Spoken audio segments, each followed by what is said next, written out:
Hi students, welcome to my channel learn with Revathi. നമുക്കിന്ന് കേറ്ററ്റ് base ചെയ്തിട്ട് സൈക്കോളജിയിൽ നിന്ന് ഒരു പ്രധാനപ്പെട്ട ടോപ്പിക്ക് നോക്കാം. Assessment methods and classroom evaluation, അതാണ് നമ്മൾ നോക്കുന്നത്. DLED എക്സാമിനും ഇത് വളരെ പ്രധാനപ്പെട്ട ഒരു പോർഷനാണ്.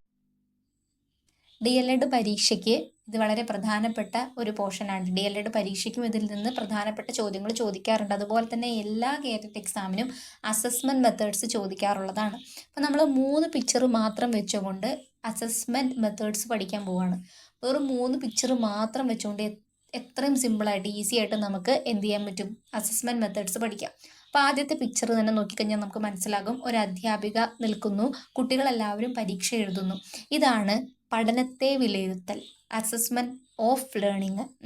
ഒരു കുട്ടി ഇത്ര നാൾ കൊണ്ട് എന്തെല്ലാം കാര്യങ്ങൾ പഠിച്ചു, അല്ലെങ്കിൽ ഞാൻ പഠിപ്പിച്ചതിൽ നിന്ന് കുട്ടിക്ക് എന്ത് ലഭിച്ചു എന്ന് അധ്യാപകനും അതുപോലെ തന്നെ രക്ഷകർത്താവിനും വിലയിരുത്താൻ സഹായിക്കുന്ന ഒന്നാണ് അസസ്മെൻറ്റ് ഓഫ് ലേണിംഗ് എന്ന് പറയുന്നത്. എക്സാംസ് ആണ്. ആനുവൽ എക്സാം ആയിക്കോട്ടെ, ക്ലാസ് ടെസ്റ്റ് ആയിക്കോട്ടെ, പഠിച്ച കാര്യത്തെ കുട്ടി എത്രത്തോളം മനസ്സിലാക്കിയെന്ന് അധ്യാപകൻ വിലയിരുത്തുന്ന രീതിയാണ് അസസ്മെൻറ്റ് ഓഫ് ലേണിംഗ്. എക്സാമാണ് അതിന് എക്സാമ്പിളായിട്ട് വരുന്നത്. കുട്ടി ഇത്ര കാലം കൊണ്ട് എന്ത് അറിവ് നേടി, ഇത്ര കാലം പഠിപ്പിച്ചു, അല്ല ഇത്രയും കാലം നമ്മൾ കുട്ടികളെ പഠിപ്പിച്ചുകൊണ്ടിരിക്കണം. അപ്പോൾ ഓരോ കുട്ടിയെയും കുറിച്ചിട്ട് നമുക്ക് ഓരോ ധാരണകൾ ഉണ്ടായിരിക്കും. ചിലപ്പോൾ ആ ധാരണകളൊക്കെ അങ്ങോട്ടും ഇങ്ങോട്ടൊക്കെ മാറുന്നതാണ് ഈ ഒരു അസസ്മെൻറ്റ് ഓഫ് ലേണിങ്ങിലൂടെ. ചിലപ്പോൾ നമ്മൾ വിചാരിച്ച കുട്ടി കുറച്ച് താഴെ പോവുകയും ഒട്ടും പ്രതീക്ഷിക്കാത്ത കുട്ടി കുറച്ച് മുകളിലെത്തുകയൊക്കെ ചെയ്യാറുണ്ട്. അപ്പോൾ അസസ്മെൻറ്റ് ഓഫ് ലേണിംഗ് എന്ന് പറയുന്നത് എക്സാമാണ്. എക്സാം ഓർത്ത് വെച്ചാൽ മതി. പരീക്ഷ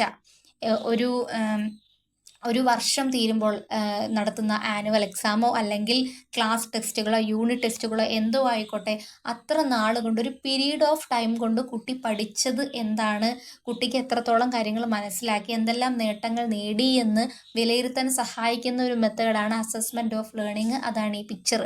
ഇനി സെക്കൻഡ് പിക്ചർ നോക്കിക്കഴിഞ്ഞാൽ നമുക്ക് മനസ്സിലാകുന്നുണ്ട്. ടീച്ചർ കുറേ കുട്ടികളിൽ നിന്ന് ഒരു കുട്ടിയോട് ചോദ്യം ചോദിക്കുകയാണ്, പഠിപ്പിച്ചുകൊണ്ടിരിക്കുന്നതിൻ്റെ ഇടയിൽ തന്നെ, അല്ലേ? എല്ലാ ദിവസവും ഇതേപോലെ തന്നെ അന്നന്ന് പഠിപ്പിച്ച പോർഷനിൽ നിന്ന് ചോദ്യങ്ങൾ ചോദിക്കുന്നത് കുട്ടികൾക്ക് അത് ഓർത്തു വെക്കാൻ വേണ്ടിയിട്ട് വളരെ സഹായിക്കും. അവരത് വീട്ടിൽ പോയി ചിലപ്പോൾ വായിച്ചു പഠിക്കണമെന്നൊന്നുമില്ല, എഴുതി പഠിക്കണമെന്നൊന്നുമില്ല. പക്ഷെ നമ്മൾ അങ്ങോട്ടേക്ക് അവർക്കതൊരു ബുദ്ധിമുട്ടായിരിക്കും. ഈ ടീച്ചർ എപ്പോഴും ചോദ്യം ചോദിക്കുവാണല്ലോ എന്ന് വിചാരിച്ചു. പക്ഷേ എല്ലാ ദിവസവും ആ പഠിപ്പിച്ച പോർഷനിൽ നിന്ന് ഓരോരോ ചോദ്യങ്ങൾ ചോദിക്കുന്നതിലൂടെ കുട്ടികൾക്ക് എന്ത് ചെയ്യാൻ പറ്റുന്നുണ്ട്, അത് ആ ക്ലാസ് റൂമിൽ വെച്ച് തന്നെ അതവൻ അല്ലെങ്കിൽ അവൾ പഠിച്ചു പോകുന്നുണ്ട്. അതാണ് അസസ്മെൻറ്റ് ഫോർ ലേണിംഗ്, പഠനത്തിനായുള്ള വിലയിരുത്തൽ. എന്തെങ്കിലുമൊക്കെ കുട്ടി പഠിക്കണം. ഇന്ന് ഞാൻ പഠിപ്പിച്ച ഈ ഒരു മാത്സിൻ്റെ ഈ ഒരു പോർഷൻ, അല്ലെങ്കിൽ മലയാളത്തിൻ്റെ ഈ ഒരു പോർഷൻ, അല്ലെങ്കിൽ സൈക്കോളജിയുടെ ഈ ഒരു ഭാഗം എന്തെങ്കിലും ഒരു രീതിയിൽ അവന് പരീക്ഷയ്ക്ക് എഴുതാൻ സാധിക്കണം. അപ്പോൾ അവൻ കുറച്ച് പുറകോട്ടേക്ക് നിൽക്കുന്ന കുട്ടിയാണ്. അപ്പോൾ ഇന്ന് തന്നെ അവനെ കൊണ്ട് എന്തെങ്കിലുമൊക്കെ ഇത്തിരി പോയിന്റെങ്കിലും എഴുതാൻ പാകത്തിന് പഠിപ്പിക്കണം എന്നുള്ളൊരു സെറ്റപ്പിൽ ടീച്ചർ എന്ത് ചെയ്യുന്നു, എങ്ങനെയെങ്കിലുമൊക്കെ അവനോട് വീണ്ടും വീണ്ടും വീണ്ടും ചോദ്യങ്ങൾ ചോദിച്ചുകൊണ്ടിരിക്കുന്നു. അപ്പോൾ എത്രയൊക്കെ മടുത്തിട്ടാണെങ്കിലും അവൻ എന്ത് ചെയ്യുന്നു, എന്തെങ്കിലുമൊക്കെ പറയാൻ ശ്രമിക്കുന്നു. അപ്പോൾ അവൻ്റെ മനസ്സിലത്, അല്ലെങ്കിൽ ആ കുട്ടിയുടെ മനസ്സിലത് മാറാതെ അല്ലെങ്കിൽ മായാതെ കിടക്കും ആ ചോദ്യങ്ങൾ ചോദിക്കുന്നതിലൂടെ. അപ്പം ക്ലാസ് ടൈമിൽ തന്നെ അന്നന്ന് പഠിപ്പിച്ച ടോപ്പിക്കുകളെ കുറിച്ച് ടീച്ചർ ചോദ്യം ചോദിക്കുന്നതാണ്, അല്ലെങ്കിൽ അതിനെക്കുറിച്ചിട്ട് ബോർഡിൽ എഴുതാൻ പറയുന്നത്, ചോദ്യം ചോദിക്കുന്നത്, ഈ ഒരു പ്രോബ്ലം ബോർഡിൽ വന്ന് സോൾവ് ചെയ്യാൻ പറയുന്നത്, ഇതെല്ലാം തന്നെ അസസ്മെൻറ്റ് ഫോർ ലേണിംഗ് ആണ്, പഠനത്തിനായുള്ള വിലയിരുത്തൽ. പഠിക്കാൻ വേണ്ടിയിട്ട് ക്ലാസ് റൂമിൽ തന്നെ വെച്ചിട്ട് ആ ഒരു ടൈമിൽ തന്നെ, പഠിപ്പിച്ചുകൊണ്ടിരിക്കുന്നതിൻ്റെ ഇടയിൽ തന്നെ ടീച്ചർ നടത്തുന്ന വിലയിരുത്തലാണ് അസസ്മെൻറ്റ് ഫോർ ലേണിംഗ്. ഇനി തേർഡ് പിക്ചർ, ലാസ്റ്റ് അസസ്മെൻ്റ് എന്ന് പറയുന്നത് ആ കുട്ടി സ്വന്തമായിട്ട് വിലയിരുത്തുന്നതാണ് നമ്മൾ ആ ഒരു പിക്ചറിൽ കാണുന്നത്, അല്ലേ? അപ്പം പഠനത്തിനായുള്ള വിലയിരുത്തൽ എന്ന് പറയുന്നത് പഠനം നടക്കുന്ന ആ വേളയിൽ തന്നെ അധ്യാപകനോ സഹപാഠിയുമാകാം കേട്ടോ, കുട്ടിയുടെ പഠനത്തെ വിലയിരുത്തുകയാണ് ചെയ്യുന്നത്. അതുപോലെ തന്നെ അസസ്മെൻറ്റ് ആസ് ലേണിംഗ്, വിലയിരുത്തൽ തന്നെ പഠനമാണ് assessment as learning. Third picture നോക്കിക്കഴിഞ്ഞാൽ നമുക്ക് മനസ്സിലാവും, ആ കുട്ടി സ്വന്തമായിട്ട് ആ കുട്ടിയുടെ ചോദ്യപേപ്പർ എന്ത് ചെയ്യാണ്, ഇവാലുവേറ്റ് ചെയ്യാണ്, വിലയിരുത്തുകയാണ്.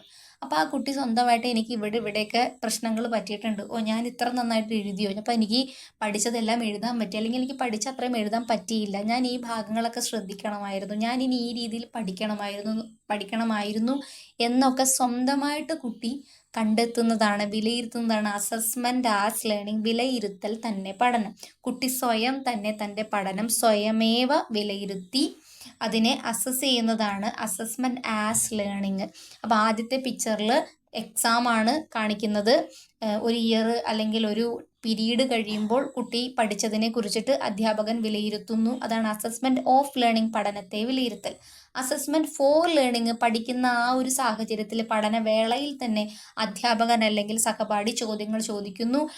അതുപോലെ തന്നെ ടീച്ചർ ബോർഡിൽ ഓരോന്നൊക്കെ ചെയ്യിപ്പിക്കുന്നു. അതേപോലെ പഠിപ്പിക്കുന്നതിൻ്റെ ഇടയിൽ തന്നെ കുട്ടിക്ക് എന്തെങ്കിലുമൊക്കെ കിട്ടണം, ഈ പോർഷൻ ഇന്ന് തന്നെ അവൻ എന്തെങ്കിലുമൊക്കെ മനസ്സിലാക്കണം എന്നുള്ള രീതിയിൽ ചോദ്യങ്ങൾ ചോദിക്കുകയോ പ്രോബ്ലങ്ങൾ ചെയ്യിപ്പിക്കുകയോ ചെയ്യുന്നത് അസസ്മെന്റ് ഫോർ ലേണിംഗ്, പഠനത്തിനായുള്ള വിലയിരുത്തലാണ്.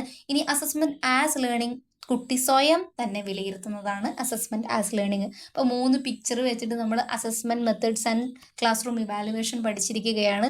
അപ്പോൾ ഈ ഒരു ക്ലാസ് നിങ്ങൾക്ക് യൂസ്ഫുൾ ആയെങ്കിൽ ലൈക്ക് ചെയ്യുക, ഷെയർ ചെയ്യുക, സബ്സ്ക്രൈബ് ചെയ്യുക. അതേപോലെ തന്നെ ബെൽ ബട്ടൺ കൂടി എനേബിൾ ചെയ്തിടുവാണെങ്കിൽ നിങ്ങൾക്ക് എല്ലാ വീഡിയോസും ലഭിക്കുന്നതായിരിക്കും. അപ്പോൾ നിങ്ങളുടെ കമൻറ്റൊക്കെ ഒന്ന് അറിയിക്കുകയാണെങ്കിൽ വളരെ സന്തോഷമുണ്ട്. അപ്പോൾ നമ്മൾ ഇന്നത്തെ ഈ ഒരു ക്ലാസ്സിൽ assessment methods and classroom ഇവാലുവേഷനാണ് പഠിച്ചത്. വളരെ ചെറിയ വീഡിയോ ആയിട്ട് വെറും 3 പിക്ചർ വെച്ചാണ് പഠിപ്പിച്ചതെങ്കിലും ഇത് വളരെ ഇമ്പോർട്ടൻ്റ് ആയിട്ടുള്ളൊരു ഭാഗമാണ്. വളരെ ഈസി ആയിട്ടാണ് നമ്മൾ പോയതെങ്കിലും. അപ്പോൾ DLED എക്സാമിനും അതേപോലെ തന്നെ KTETനും ഒരേപോലെ ചോദിക്കുന്നതാണ് അസസ്മെൻറ്റ് മെത്തേഡ്സ്. അപ്പോൾ ഇതുപോലെ മറ്റൊരു വീഡിയോയുമായിട്ട് വീണ്ടും കാണാം. താങ്ക്